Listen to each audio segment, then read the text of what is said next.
7 Discourses on Art by Joshua Reynolds.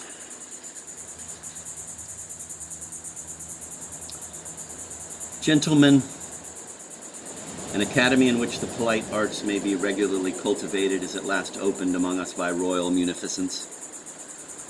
This must appear an event in the highest degree interesting not only to the artists, but to the whole nation.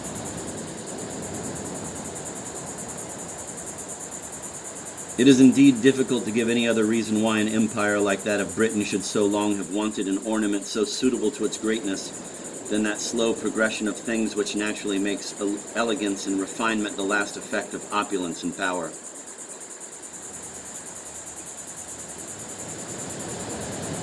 An institution like this has often been recommended upon considerations merely mercantile, but an academy founded upon such principles can never affect even its own narrow purposes.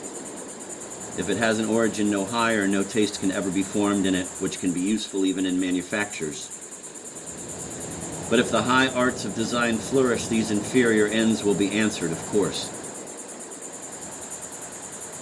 We are happy in having a prince who has conceived the design of such an institution according to its true dignity and promotes the arts as the head of a great, a learned, a polite, and a commercial nation. And I can now congratulate you, gentlemen, on the accomplishment of your long and ardent wishes. The numberless and ineffectual consultations that I have had with many in this assembly to form plans and concert schemes for an academy afford a sufficient proof of the impossibility of succeeding but by the influence of majesty. But there have perhaps been times when even the influence of majesty would have been ineffectual, and it is pleasing to reflect that we are thus embodied when every circumstance seems to concur from which honor and prosperity can probably arise.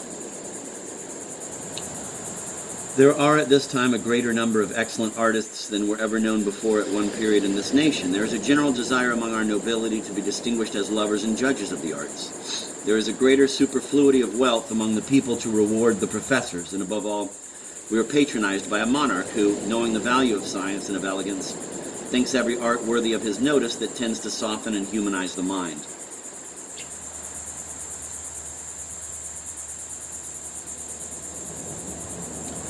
After so much has been done by His Majesty, it will be wholly our fault if our progress is not in some degree correspondent to the wisdom and generosity of the institution. Let us show our gratitude and our diligence that, though our merit may not answer His expectations, yet at least our industry may deserve His protection. But whatever may be our proportion of success, of this we may be sure, that the present institution will at least contribute to advance our knowledge of the arts and bring us nearer to that ideal excellence which it is the lot of genius always to contemplate and never to attain.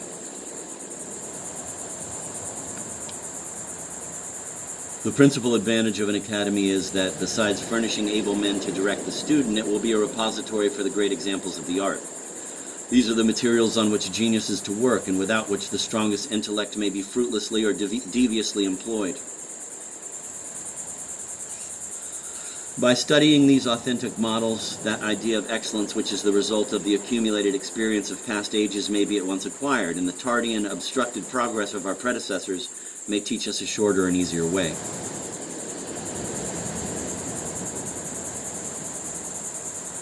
The student receives at one glance the principles which many artists have spent their whole lives in ascertaining, and, satisfied with their effect, is spared the painful investigation by which they come to be known and fixed. How many men of great natural abilities have been lost to this nation for want of these advantages? They never had an opportunity of seeing those masterly efforts of genius which at once kindle the whole soul and force it into sudden and irresistible approbation. Raphael, it is true, had not the advantage of studying in an academy, but all Rome, and the works of Michelangelo in particular, were to him an academy. On the site of the Cappella Sistina, he immediately, from a dry, Gothic, and even insipid manner, which attends to the minute accidental discriminations of particular and individual objects, assumed that grand style of painting, which improves partial representation by the general and invariable ideas of nature. Every seminary of learning may be said to be surrounded with an atmosphere of floating knowledge, where every mind may imbibe somewhat congenial to its own original conceptions. Knowledge thus obtained as always something more popular and useful than that which is forced upon the mind by private precepts or solitary meditation. Besides, it is generally found that a youth more easily receives instruction from the companions of his studies, whose minds are nearly on a level with his own, than from those who are much his superiors, and it is from his equals only that he catches the fire of emulation. One advantage I will venture to affirm we shall have in our academy which no other can boast. We shall have nothing to unlearn. To this praise, the present race of artists have a just claim. As far as they have yet proceeded, they are right. With us, the exertions of genius will henceforward be directed to their proper objects. It will not be as it has been in other schools, where he that traveled fastest only wandered farthest from the right way.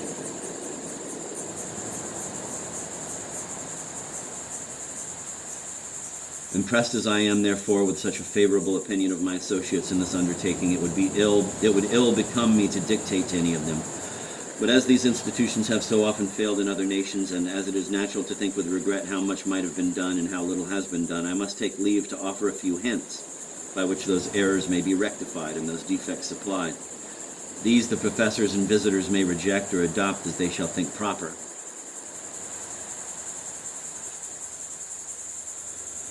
I would chiefly recommend that an implicit obedience to the rules of art as established by the great masters should be exacted from the young students, that those models which have passed through the approbation of ages should be considered by them as perfect and infallible guides as subjects for their imitation, not their criticism. I am confident that this is the only efficacious method of making a progress in the arts, and that he who sets out with doubting will find life finished before he becomes master of the rudiments. For it may be laid down as a maxim that he who begins by presuming on his own sense has ended his studies as soon as he has commenced them. Every opportunity, therefore, should be taken to discountenance that false and vulgar opinion that rules are the fetters of genius. They are fetters only to men of no genius, as that armor, which upon the strong becomes an ornament and a defense, upon the weak and misshapen turns into a load, and cripples the body which it was made to protect. How much liberty may be taken to break through those rules and, as the poet expresses it, to snatch a grace beyond the reach of art.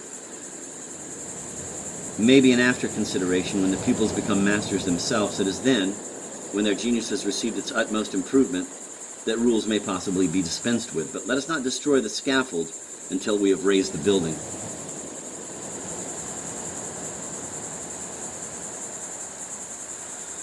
The directors ought more particularly to watch over the genius of those students who, being more advanced, are arrived at that critical period of study on the nice management of which their future turn of taste depends.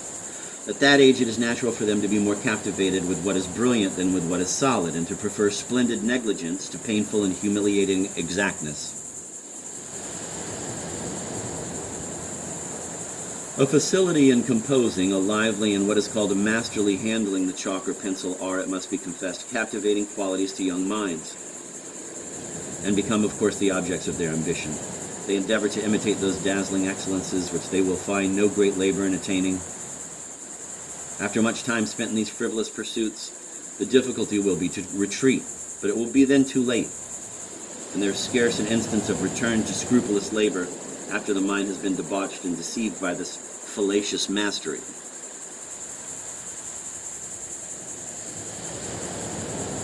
By this useless industry they are excluded from all power of advancing in real excellence, whilst boys, they are arrived at their utmost perfection. They have taken the shadow for the substance, and make that mechanical facility the chief excellence of the art, which is only an ornament, and of the merit of which few but painters themselves are judges.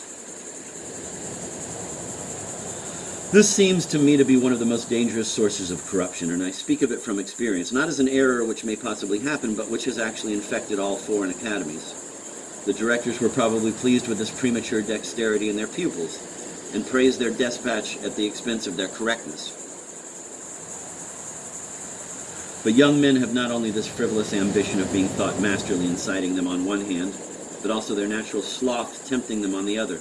They are terrified at the prospect before them, of the toil required to attain exactness.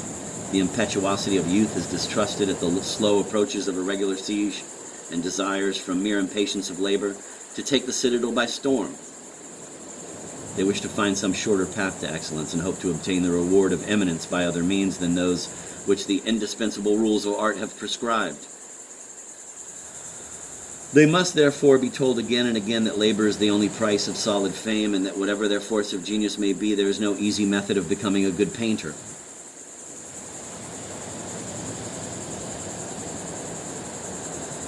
When we read the lives of the most eminent painters, every page informs us that no part of their time was spent in dissipation. Even an increase of fame served only to augment their industry. To be convinced with what persevering assiduity they pursued their studies, we need only reflect on their method of proceeding in their most celebrated works. When they conceived a subject, they first made a variety of sketches, then a finished drawing of the whole, after that a more correct drawing of every separate part, heads, hands, feet, and pieces of drapery.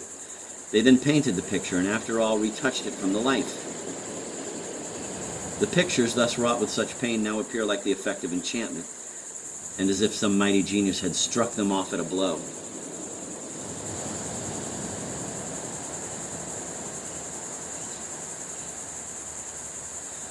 But whilst diligence is thus recommended to the students, the visitors will take care that their diligence be effectual, that it be well directed and employed on the proper object.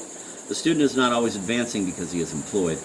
He must apply his strength to that part of the art where the real difficulties lie, to that part which distinguishes it as a liberal art, and not by mistaken industry lose his time in that which is merely ornamental. The students, instead of vying with each other which shall have the readiest band, should be taught to contend who shall have the purest and most correct outline, instead of striving which shall produce the brightest tint, or curiously trifling endeavor to give the gloss of stuff so as to appear real. Let their ambition be directed to contend which shall dispose his drapery in the most graceful folds, which shall give the most grace and dignity to the human figure.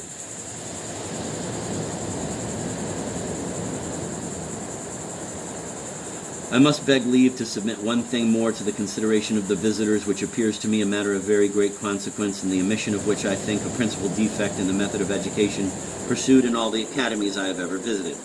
The error I mean is that the students never draw exactly from the living models which they have before them. It is not indeed their intention, nor are they directed to do it.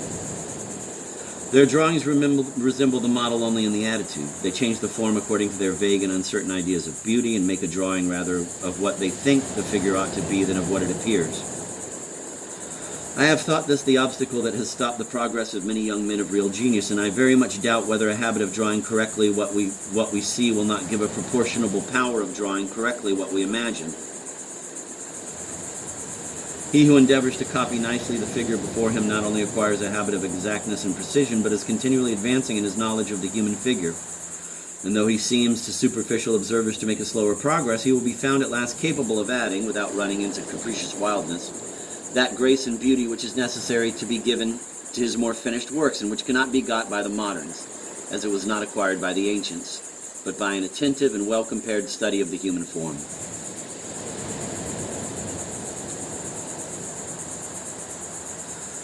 What I think ought to enforce this method is that it has been the practice, as may be seen by their drawings, of the great masters in the art. I will mention a drawing of Raphael, The Dispute of the Sacrament, the print of which, by Count Caylus, is in every hand.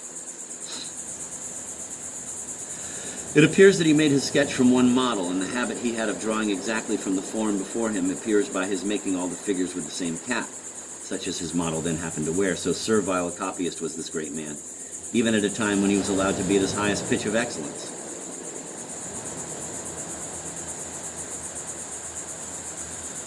I have seen also Academy figures by Annibale Carracci, though he was often sufficiently licentious in his finished work to draw in with all the peculiarities of an individual model. This scrupulous exactness is so contrary to the practice of the academies that it is not without great deference that I beg leave to recommend it to the consideration of the visitors, and submit it to them, whether the neglect of this method is not one of the reasons why students so often disappoint expectation, and being more than boys at 16 become less than men at 30.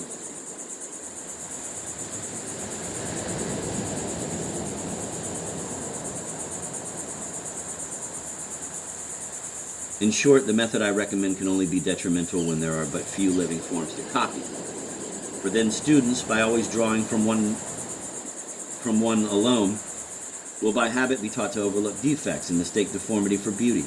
But of this there is no danger, since the Council has determined to supply the Academy with a variety of subjects, and indeed, those laws which they have drawn up, and which the Secretary will presently read for your confirmation, have in some measure precluded me from saying more upon this occasion. Instead, therefore, of offering my advice, permit me to indulge my wishes, and express my hope that this institution may answer the expectations of its royal founder, that the present age may vie in arts with that of Leo X, and that the dignity of the dying art, to make use of an expression of Pliny, may be revived under the reign of George III.